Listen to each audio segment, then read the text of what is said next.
Hi guys. आज मैं फिर आपके साथ एमपी जीके के साथ हूं। तो अभी तक आप लोगों को हम जिलेवार जानकारियां उपलब्ध करा रहा था। तो इस कड़ी में मैं 6 जिलों के बारे में आपको बता चुका हूं। कल मैंने ग्वालियर के बारे में बताया था कि ग्वालियर में क्या क्या है। तो थोड़ा सा आज फिर से रिपीट कर लेते हैं उसको कि ग्वालियर में क्या क्या था। तो ग्वालियर में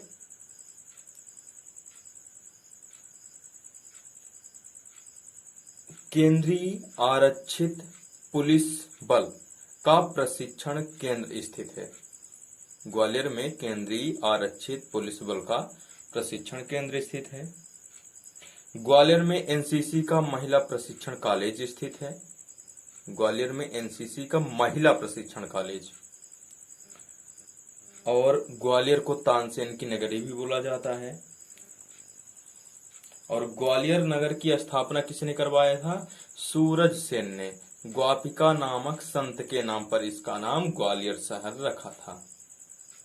और ग्वालियर का प्राचीन नाम क्या था? गोपाद्री या गोपगिरी।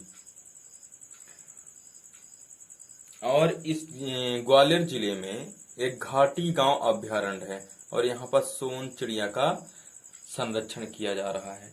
और इसके अलावा यहाँ पर महारानी लक्ष्मीबाई शारीरिक शिक्षा महाविद्यालय स्थित है। फिर इसमें बहुत सारे दार्शनिक स्थल थे। इसमें जैसे ग्वालियर का किला, सास बहू का मंदिर, तेली का मंदिर, गुजरे महल, तानसेन का मकबरा, रानी लक्ष्मीबाई की समाधि, मोती महल, बैजाताल है एवं जय विलास पैलेस। इतने सारे इसमें दर्शनीय स्थल थे। तो हमारे टॉपिक ग्वालियर वाला समाप्त होता है। अब इसके बाद आता है दूसरा जिला अशोकनगर। अशोकनगर के बारे में आज हम देख लेते हैं। तो अशोकनगर जो जिला है इसका गठन हुआ है 15 अगस्त 2003 को। इसको गुना से अलग करके बनाया गया था। इसका गठन कब हुआ? तो 15 अगस्त 2003 को हुआ। इसका जो गठन हुआ 15 अगस्त 2003 को हुआ।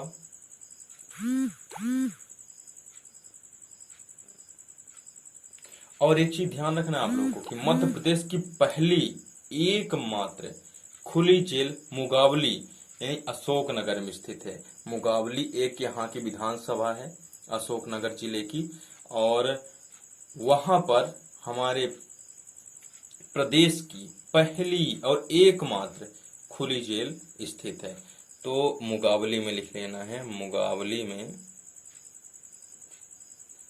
एकमात्र खुली जेल स्थित है।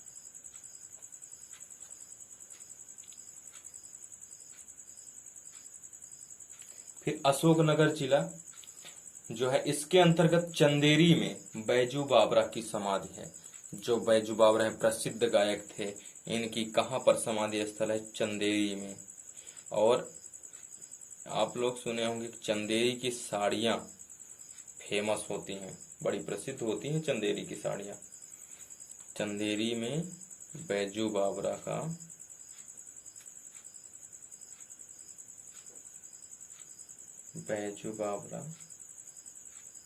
की समाधि स्थल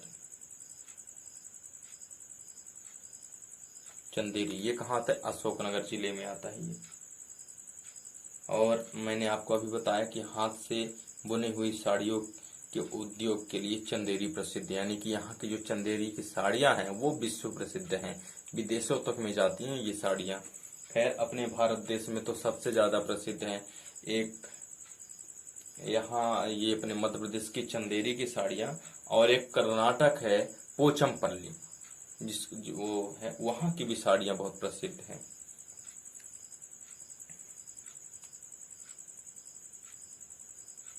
और एक चीज और, मध्य प्रदेश चंदेरी साड़ी का पेटेंट कराने वाला, यानी कि अभी जैसे टैग जिसको दिलवाते हैं, जीआई टैग जिस दिलवाते हैं ना, तो ये भी जो मध्य प्रदेश है, चंदेरी साड़ियों को पेटेंट दिलाने वाला भारत का पहला राज्य था। तो ये भी आप पूछा जा सकता है कभी परीक्षा में कि चंदेरी साड़ियों को पेटेंट कराने वाला पहला राज्य कौन था, तो भारत का पहला राज्य मध्य प्रदेश था। यानी कि चंदेरी साड़ी का पेटेंट कराने वाला पहला राज्य कौन सा है? एमपी है, यानी भारत का है पहला एमपी। फिर चंदेरी नगर मखमल उद्योग के लिए प्रसिद्ध है। ध्यान रखना यहाँ पर क्या होता है, मखमल के लिए प्रसिद्ध है ये।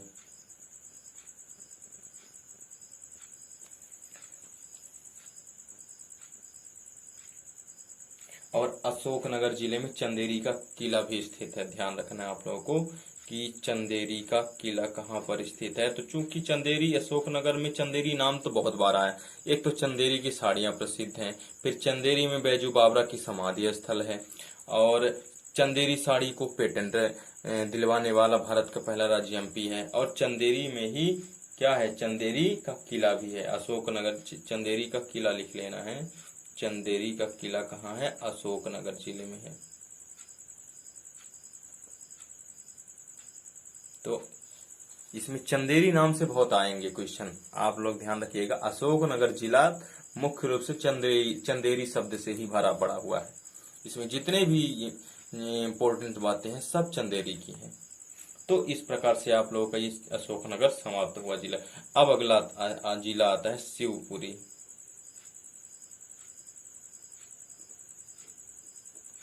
तो शिवपुरी के बारे में देख लेते हैं।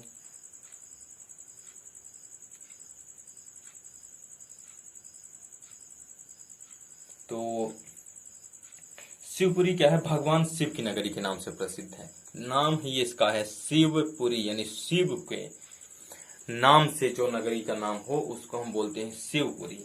तो इसको हम लिख सकते हैं कि भगवान शिव की नगरी के नाम से प्रसिद्ध है।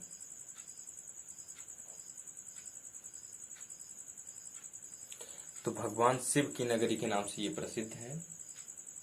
और 1857 की महान क्रांति के जो अमर सेनानी तात्या टोपे थे, उनको शिवपुरी में ही 18 अप्रैल 1859 को फांसी दी गई थी। किनको? तात्या टोपे को। कहां पर दी गई थी? शिवपुरी में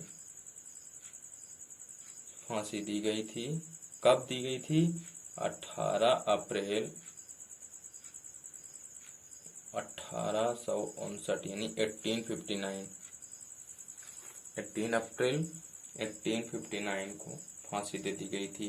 फिर शिवपुरी में ही फिर तात्या टोपे की समाधि स्थल बनवा दी गई। अब जैसे रानी लक्ष्मीबाई की ग्वालियर में बनाई गई है। क्यों? क्योंकि ग्वालियर में ही उनका देहावसान हुआ था। और इसी प्रकार तात्या टोपे को कहां पर फांसी दी गई थी? शिवपुरी में। इसलिए इनकी भी समाधि स्थल शिवपुरी में बना दी गई थी। शिवपुरी में ही तात्या टोपे की समाधि स्थल है। तो ये भी एक फैक्ट मिल गया आप लोगों को। और शिवपुरी में ही नरवर का किला है। आप लोग ध्यान रखिएगा, ये क्वेश्चन बहुत बार आ चुका है। ये नरवर का किला कहाँ है? तो नरवर का किला कहाँ है? शिवपुरी में। नरवर का किला तो कहाँ है? नरवर का किला शिवपुरी में।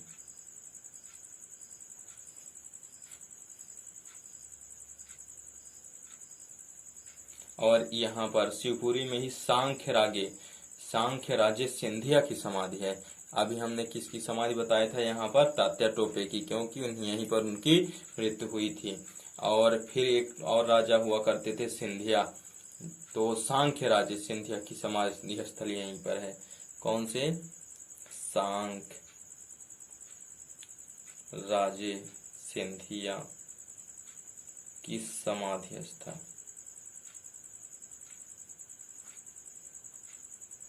यहीं पर है।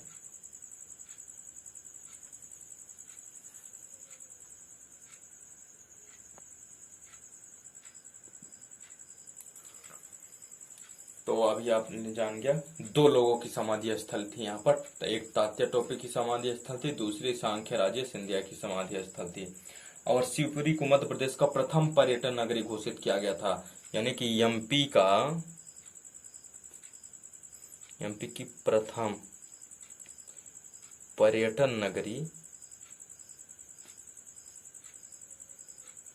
शिवपुरी को घोषित किया गया।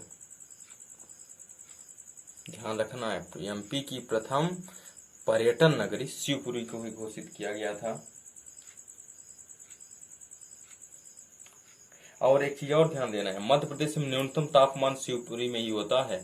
अभी हमने कल पढ़ा था कि सबसे अधिक सूर्य का प्रकाश कहाँ पर मिलता है, तो सबसे अधिक सूर्य का प्रकाश कहाँ पर मिलता था, आप लोग को याद करना है। और आप लोग कमेंट में इसका आंसर बताएंगे कि सबसे ज्यादा सूर्य का प्रकाश कहाँ पर था, किस जिले में सबसे ज्यादा सूर्य का प्रकाश मिलता था।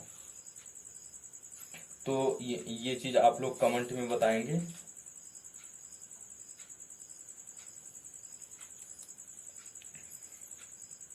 तो आगे हम चलते हैं। तो अभी हमने इसमें क्या देखा कि मध्य प्रदेश में सबसे न्यूनतम तापमान शिवपुरी में होता है। न्यूनतम, एमपी का न्यूनतम टेम्परेचर, यानी कि मिनिमम टेम्परेचर कहां पर होता है, शिवपुरी में।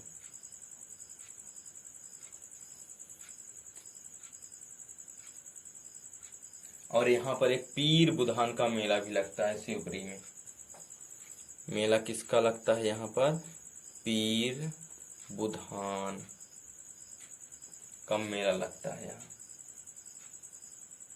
और एक चीज इसमें जो पर्यटन स्थल है शिवपुरी में देख लेते हैं। तो शिवपुरी में सबसे पहला तो ये है कि माधव राष्ट्रीय उद्यान स्थित है। क्या है शिवपुरी में, माधव राष्ट्रीय उद्यान। सबसे पहला यही इम्पोर्टेंट है उसमें पर्यटन विभाग में कि क्या है यहाँ पर माधव राष्ट्रीय उद्यान है। फिर दूसरा नरवर का किला है, ये तो पहले ही बता चुके हैं, नरवर का किला। फिर इसके बाद टाइगर सफारी। तो एक आपके टाइगर सफारी कहाँ है, रीवा में है, जिसको हम व्हाइट टाइगर सफारी बोलते हैं। लेकिन ये भी सफारी है, लेकिन ये व्हाइट टाइगर सफारी नहीं है, ये क्या है, टाइगर सफारी इसका नाम है। कहाँ पर है, ये शिवपुरी में है। और जो रीवा में है उसको हम बोलते हैं व्हाइट टाइगर सफारी। और यहाँ पर माधव विकास महल भी स्थित है, माधव विलास महल। तो आप लोगों ने देखा कि ग्वालियर में क्या क्या है, एक तो ग्वालियर में माधव राष्ट्रीय उद्यान है, दूसरा नरवर का किला है, तीसरा टाइगर सफारी है, और चौथा माधव विलास महल स्थित है। तो इस प्रकार से आपका शिवपुरी भी समाप्त होता है। अब इसके बाद आता है दतिया। तो दतिया के बारे में देख लेते हैं। तो दतिया क्षेत्रफल की दृष्टि से मध्य प्रदेश का सबसे छोटा जिला है। सबसे छोटा जिला कौन सा है, दतिया। किसके आधार पर, क्षेत्रफल के आधार पर सबसे छोटा जिला दतिया, सबसे छोटा जिला है ये दतिया मध्य प्रदेश का। और दतिया का प्राचीन नाम दिलीप नगर था, प्राचीन नाम दिलीप नगर था। तो दो चीज आपने देखा, एक तो सबसे छोटा जिला है ये दतिया, दूसरा इसका नाम प्राचीन नाम क्या था, दिलीप नगर था। फिर दतिया में एक पीताम्बरा पीठ स्थित है, इसके लिए प्रसिद्ध है ये दतिया पीताम्बरा पीठ के लिए। जैसे यहाँ पर एक मिर्जापुर में है माँ विंध्यवासिनी का मंदिर है, वो भी प्रसिद्ध है मिर्जापुर में, ऐसे ही ये जो दतिया है यहाँ पर एक पीताम्बरा पीठ है। कौन सा पीठ है, पीताम्बरा पीठ। कहाँ पर है, शिवपुरी में, सॉरी दतिया में। दतिया के बारे में पढ़ रहे हैं तो दतिया में ही होगा। फिर दतिया में ये पीताम्बरा पीठ जान गए।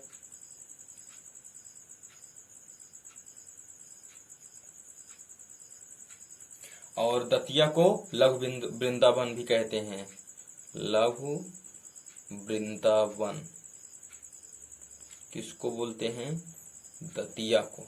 ध्यान रखना है, लघु वृंदावन भी इसको बोलते हैं। क्यों? क्योंकि यहाँ पर बहुत सारे अनेक मंदिर हैं यहाँ पर, और उन्हीं मंदिरों के आधार पर इसको हम लघु वृंदावन कहते हैं।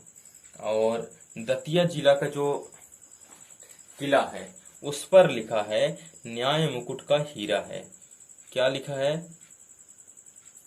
न्याय मुकुट का हीरा है। क्या होता है? न्याय मुकुट का हीरा है। न्याय मुकुट का हीरा, ये कहाँ पर लिखा है? ये लिखा है दतिया के किले में, किले में लिखा है। ये क्या लिखा है कि न्याय मुकुट का हीरा है। तो ये आपका ये भी कंप्लीट हो गया, दतिया जिला भी। अब आप बात कर लेते हैं गुना जिले की। इनमें ज्यादा जरूरी चीजें नहीं थी, इसमें ये था कि इसका प्राचीन नाम क्या होता है, बस आप लोगों को इतना याद रखना था इसमें। और इसमें ये थोड़ा सा था कि न्याय का मुकुट, वो न्याय मुकुट का ही हीरा है। ठीक है, तो ये हो गया दतिया। अब दतिया के बाद आपका आता है गुना। तो गुना की स्थापना किसने की थी? चंद्र प्रदोत्य महेशाना ने की थी इसकी स्थापना। देख लेते हैं इसकी स्थापना किसने की।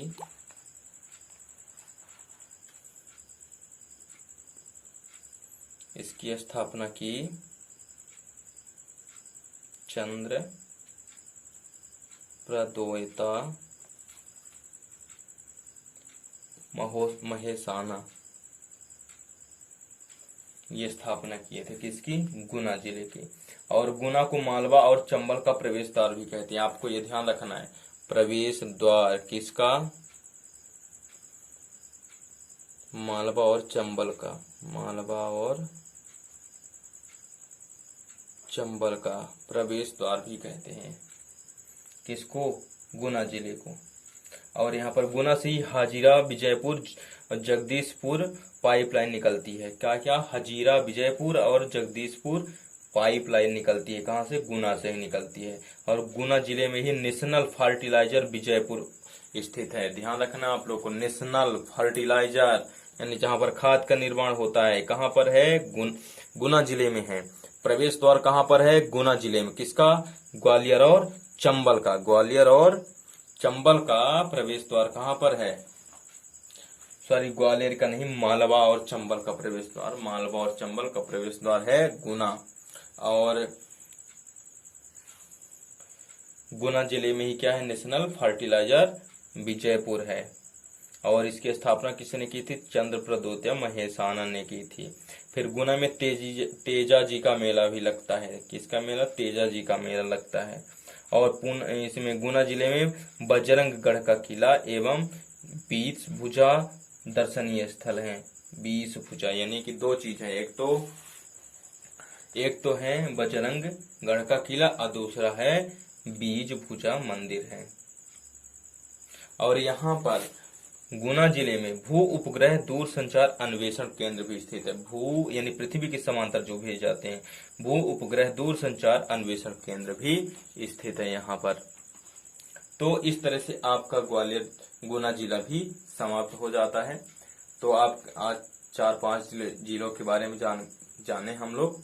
तो अगर आप लोगों को अच्छा लगा हो मेरा वीडियो तो प्लीज लाइक और सब्सक्राइब जरूर कीजिएगा और साथ में बेल आइकन दबा लीजिएगा, जिससे जितने भी मैं वीडियो डालता हूं तो उनके बारे में आप लोगों को सूचनाएं मिल जाएं और आप उसको पढ़ करके देख करके अच्छे से भली बात इसको समझ सकें। तो एक बार फिर से कह रहा हूं आप लोगों को कि आप प्लीज चैनल को लाइक, सब्सक्राइब और शेयर जरूर कीजिएगा। धन्यवाद। शुभ रात्रि।